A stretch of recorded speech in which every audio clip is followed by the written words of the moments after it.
All right, so we're gonna watch some Peter Weir's Fearless, Jeff Bridges. I'm not gonna watch all of it, but this is one of my favorite movies. Peter Weir is a genius director.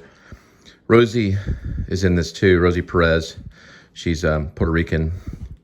But Jeff Bridges is great in this. It's one of his best roles, for sure. Warner Brothers production. Highly recommend to watch Fearless. Probably one of the best Jeff Bridges performances of all time.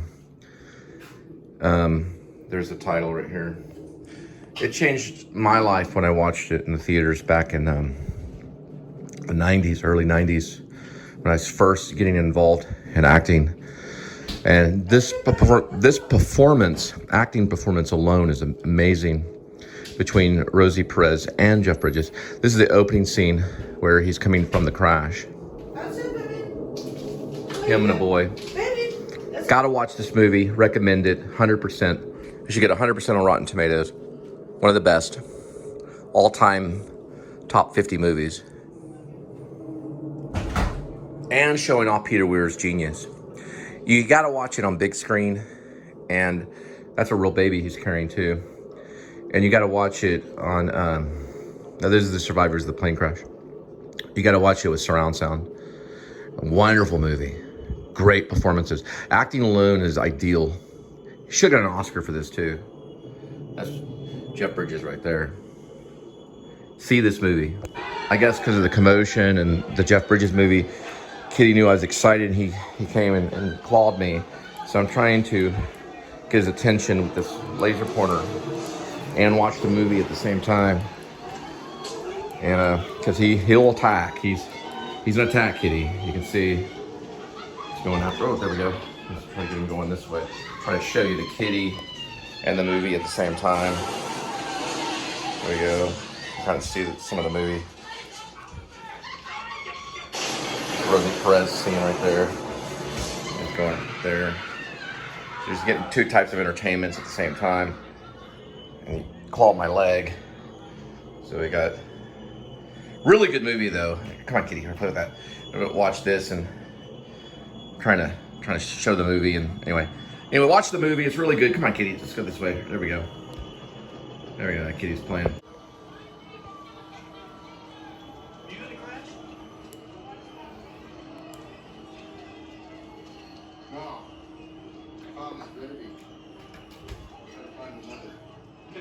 There's a woman right over there. She's looking for a baby.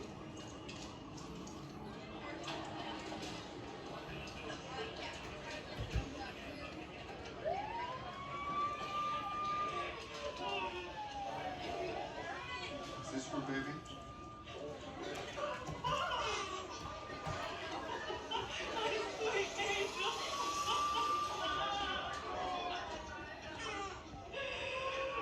That was a real baby. They used a real baby right there.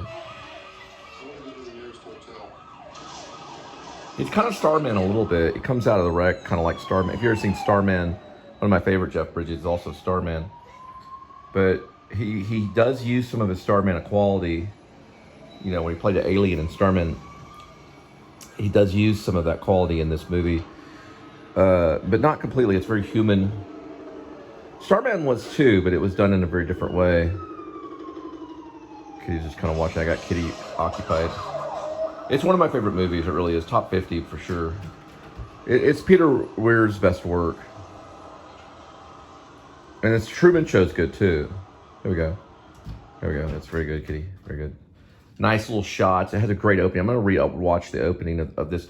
Probably one of my favorite openings in a movie, really. Definitely one of them. And they refer back to that opening throughout the movie. The entire movie, they go back to that opening, which is really a good thing to do in a movie, because you really get the first essence of the movie from the first few moments, and the sounds and everything change. I think it kind of broke some new ground and how to tell movies too, but the fact that it keeps going back to the crash is a really great aspect of the editing, which I thought it should have got Best Editor. It may have won some awards. He was nominated. He was nominated for Best Performance.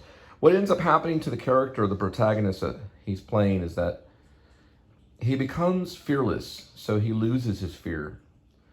And from that point on, he changes because he's allergic to strawberries. And he's able to eat strawberries and other things too. He's able to see the world a different way without fear. So the idea is all inhibitions are kind of in a way vanished, and there is no more fear in his life, and it becomes a danger. It's actually a brilliant concept, a brilliant idea for many psychologists. Probably love this film. Many filmmakers love it too, actors too. It's great for actors because all characters have fear. And what is fear? He kind of defines fear in itself, and also the fearlessness. Great landscape, great cinematography for sure. The sound is wonderful. Dialogue is realistic. The story is told in a very economical way from the first frame to the end. Really great music involved. Some U2. U2 has a song in there, Where the Streets Have No Name. Great climatic scenes. A build is there. Also, David Lynch's wife, Isabella Rossellini, plays his wife in the film, and it's a great performance from her as well, who she's kind of the sleeper in it, in the fact that she wasn't really, I don't think her performance was given the accolades it should have been. Like Rosie Perez, certainly, I think she may have even, I'm going to go look at the awards on this film, but someone may have won. It could have been Rosie Perez that won for this. Check it out. What'd you say, sweetie? Oh, Jeff Bridges. I appreciate that. Thank you. Yeah, Rosie Perez was nominated for Best Supporting, but she didn't get it. But I think she deserved it. I think Jeff Bridges deserved the Best Actor nomination. I mean, he deserved that, but he deserved Best Actor for this performance. There he is there. But he deserved it. We may show some of Rosie Perez's scenes. He just ate a strawberry. He's chewing the strawberry right here. And he knows he's highly allergic to strawberries. But they make a scientific assumption here, saying that if you don't fear it, then you don't die. Same thing with bees. So if you fear the bees will sting you. If you fear the strawberry, then it'll kill you. Now, I have come up with this idea of the story. I take a lot from movies on my stories. And Vlogger versus Vlogger, which I'm writing still notes only right now. Finish up my werewolf screenplay, and then next I'll be working on my apocalyptic screenplay, which I'm very quiet about. I won't talk a lot about the apocalyptic screenplay at all, but it's post-apocalyptic. But the werewolf one, I'm finishing up, and I'm getting ready to send it out to Hollywood. But Vlogger versus Vlogger does have a scene similar to this. I wanted to use De Niro for Vlogger versus Vlogger. Remember Spy versus Spy? Great example right there. If you ever seen the cartoon Spy versus Spy. Vlogger versus Vlogger are about two vloggers. One kind of Jordan the Lion vlogger and a hitman vlogger that I would want Robert De Niro to play. And it would be great, because Robert De Niro's older and the character's older. But he's called Joe a Vlogger. And he knows that, he figures out, he's very smart. And when the travel vlogger chases after him and exposes him as a hitman, or tries to, he must overcome Joe a Vlogger, which is going to be played by Robert De Niro. And Joe a Vlogger realizes that he meets protection, which he meets a lady, the travel vlogger, which is like the Jordan the Lion type of character. And he meets a lady, the travel vlogger does. It's a cocktail waitress. He meets her, and she helps protect him from the hitman vlogger. But she's highly allergic to strawberries, he finds out, because she's a waitress, and she tells him. And once he finds out that information, now, how the hitman vlogger finds out is something to be found out later in the movie. But there's a scene where he corners her on a bridge and tells her either take a bite or jump. And she chooses to take a bite of the strawberry to try to maybe beat it, And he gets rid of her, and he goes after the travel vlogger, It's kind of a blowout, kind of a Brian De Palma kind of movie idea. But I took the strawberry sequence from this movie. So I added the strawberry sequence in Vlogger versus Vlogger from Peter Weir's movie Fearless. That's where I got the idea from. I don't know if De Niro will accept it. I hope he does, but I have not written it in screenplay form. It's only in notes right now. It is released on Facebook. It is public, but those are only simply notes. And there's dialogue too. There's dialogue there as well. Joe a Vlogger is kind of a... Give me a moment. He's kind of a king of comedy character a little bit. If you've ever seen Robert De Niro in King of Comedy, he's kind of a loser character. He's been a vlogger for a while. He's too old for it. He makes a fool of himself at the Comic-Cons, but yet secretly, to make his money, he doesn't do it through YouTube. Secretly, Joe a Vlogger is actually a hitman. So that's why it's called... It used to be called Travel Vlogger versus the Hitman Movie Star or something like that. It had a different title. I just changed it to Vlogger versus Vlogger. It's maybe like a worker title, but it could also be the title. I like Vlogger versus Vlogger.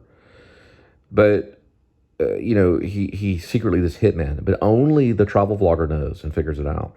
And once he exposes him, then he goes after him. You know, very similar to a lot of movies where that happens. You know, this one character gets exposed and has to kill or has to knock off the one that knows about him. You know, it's always sometimes it's a movie. It's sometimes a movie with John Lithgow or something like that. You know, John Lithgow's kind of character, which would also be very good too. I could audition both of them, John Lithgow or De Niro.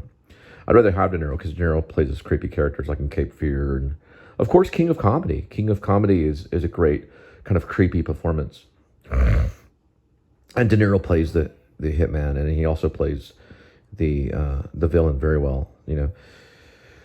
I don't know. You know, I'm still, like I said, that one's in note form.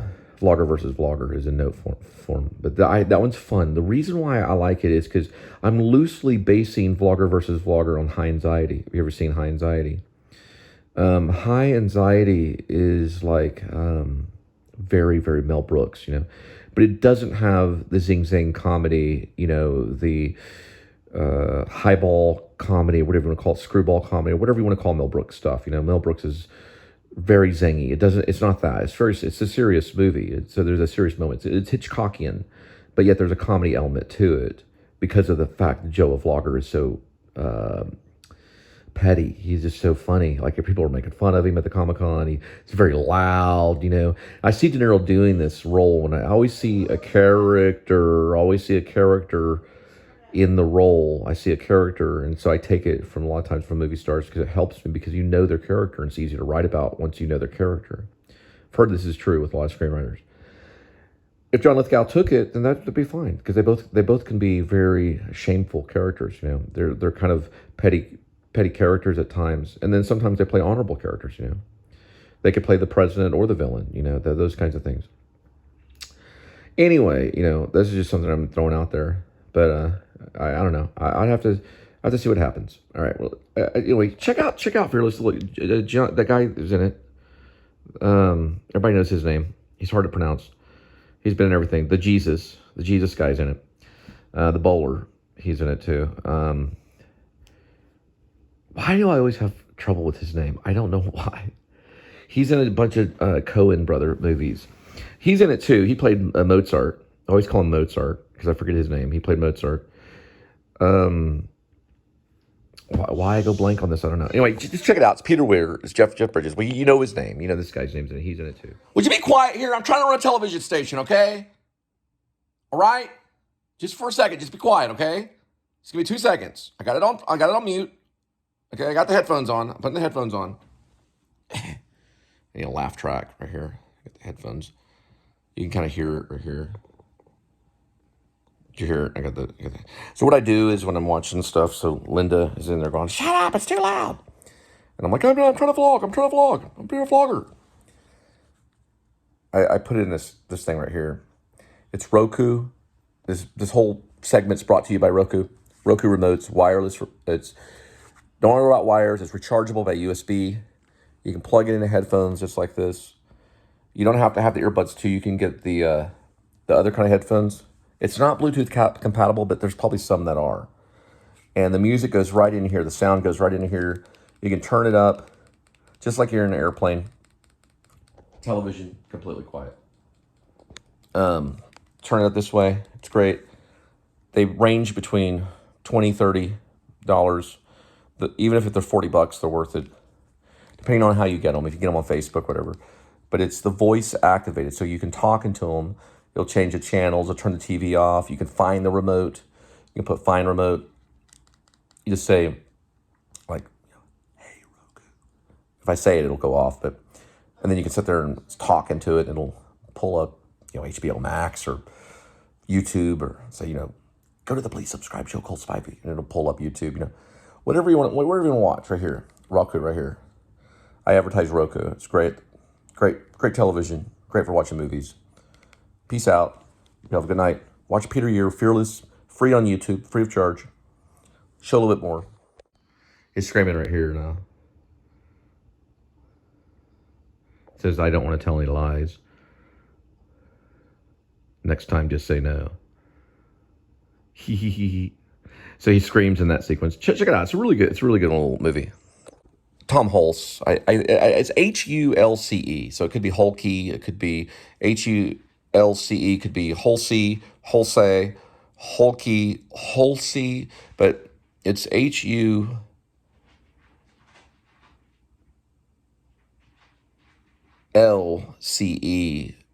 And he was Amadeus, or he was not Amadeus, but he was Mozart. But he was in Amadeus, the movie.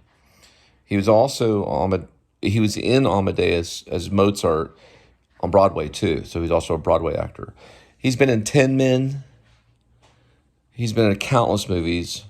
Great actor. John Turturro's in it. Benicio del Toro is actually in Fearless. Plays Manny. Great character. Rosie Perez, of course, great performance. She was nominated for Best Supporting Actress. Jeff Bridges, we were surprised. Jeff Bridges was not nominated for Best Actor in this. He should have been, but he wasn't. I don't know. All-star cast. John Turturro is the guy. I was thinking of his name. A lot of that actor there in this scene right here is actually good too. All-star cast is another reason to see it. Peter Weir.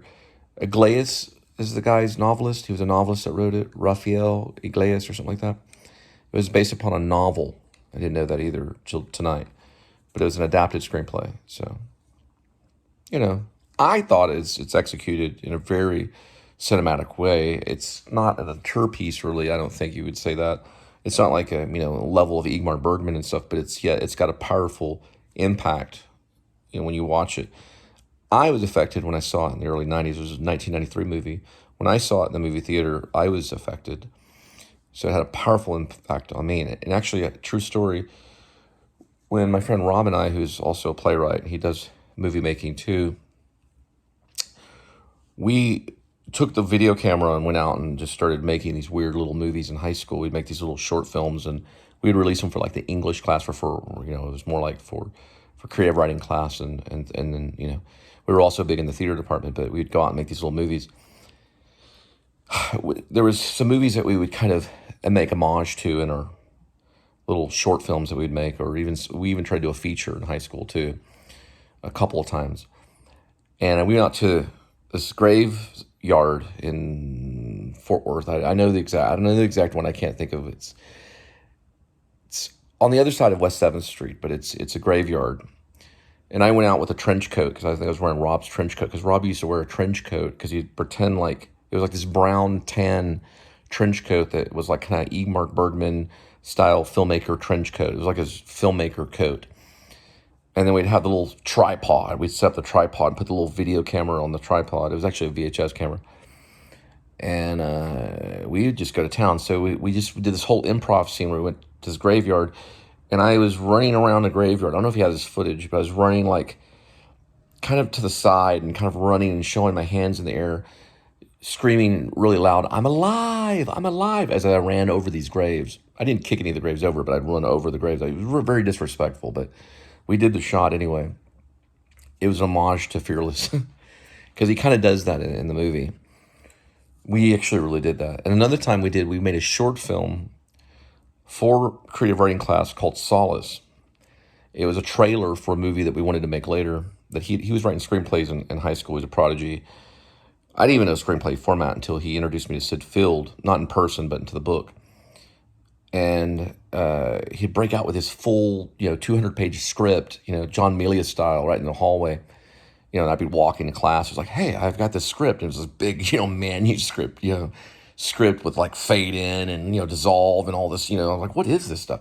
It'd be binded. It'd have like professional cover. And, and he even bothered to send it to Hollywood. He just approached me with a script. I'm like looking through this because it's like in our minds, we already knew we were going to be filmmakers. We were going to be artists. We might as well just start doing this stuff, But we approached it in a very professional studio way, even though we were in high school. And this is during Fearless. Fearless had Computer Weir. Fearless had come out, and like we knew everything. Like when we saw Reservoir Dogs, we only saw it because Rob was a fan of Harvey Keitel. Nobody really knew who Harvey Keitel back then was until Reservoir Dogs. But he did. He knew Mean Streets, and we knew Mean Streets. We knew Scorsese. We'd talk about Scorsese in the theater class. So Harvey Keitel was a staple. When we were in Austin, they were playing Reservoir Dogs in 92, maybe 93 or so. And of course we went to go see Harvey Keitel. We didn't realize we had seen one of the greatest movies ever made, or at least of our time, of our generation, of Generation X. And that was only because of the fact that we were up to times. And I think we were probably NYU level when we were in high school. We were already doing like NYU work on our own, doing our own research on Sid Field. To be honest, to be really cleverly honest, I hate to say this, but we probably could have taught an NYU film class and probably have a lesson plan. We'd be sitting out people, and we would be quoting Sid Field, talking about Scorsese movies, and of course Scorsese could have taught us because he would have been talking about John Ford. We didn't know the level of old school cinema that Scorsese would have known. We would have learned when we went to NYU, but we could have still taught a modern day filmmaking class and it got by and even got paid in high school at the age of 17, 18, or even, I was still in high school at 19. But anyway, when he brought me Solace, it was a full-on script of 200 pages. We were never going to really be able to do this, but he had it cast in his mind. The theater department, people were cast. He had everything ready. We had no budget. We only had a video camera, not even a boom mic.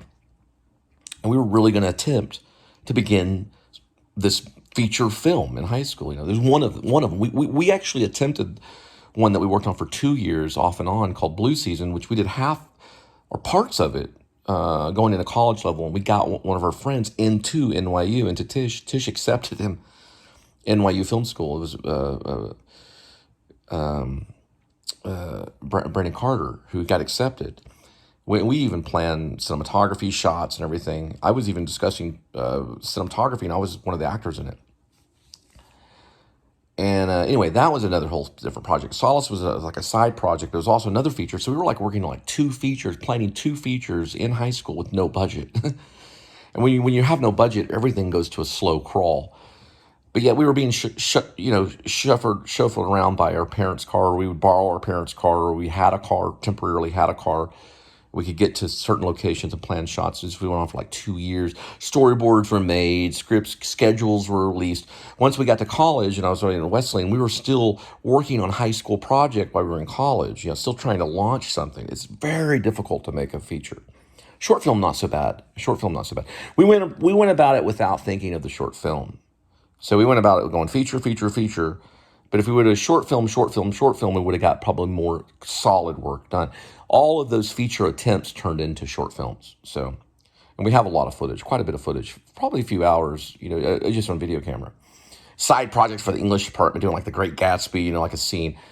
But anyway, what ended up happening with Solace was it turned into this little short 10-minute piece that we tried it. We tried to be very serious about it. The other day I was watching Monkey Shines, and they show a slow segment of a wheelchair being highlighted in the trailer. Exactly what we did in the theater department when we did Solace, because Solace was about a guy in a wheelchair, and his struggle with, living in a wheelchair and abandonment of God. And it was these big Ingmar Bergman kind of aspects when we were going to shoot in black and white and all this stuff. We weren't trying to do action films. See, we aspired in high school to be like Bergman. Maybe Woody Allen at the most, but like, you know, Bergman or even maybe Scorsese. I mean, we didn't try to do like a gangster film, but we could have, but we didn't really try to do that. We mostly we're trying to hit upon like philosophical points about life and philosophy. And when we showed it at the creative writing class, we finally did the wheelchair sequence where he goes across the horizon. The horizon was right in the center of the shot. John Ford would have been like, "What are y'all doing? This is crazy. You put the horizon at the top or you put it at the bottom." We didn't know, but we just put it right at the center, which actually looked kind of cool. And we had yeah, I know. Just give me a second, okay? We had the wheelchair going across. Okay, I know. I'm about 10 minutes. And anyway, while we did it, we were doing impressions of Harvey Keitel in Bad Lieutenant when the breakdown scene where he's driving, like, we were doing like side impressions and stuff. So we were still not taking it completely serious, but we did try to do these two features during the time when Fearless had come out. We were inspired by these movies as we were doing it, you know. We even, this is the last story about Blue Season too, when we were going into college or when we were leaving high school and going into college. We turned my mother's entire house into a studio. We brought in fog machines and lights. We did bring in lights. We had halogen lights. We had the whole thing lit up for a dream sequence.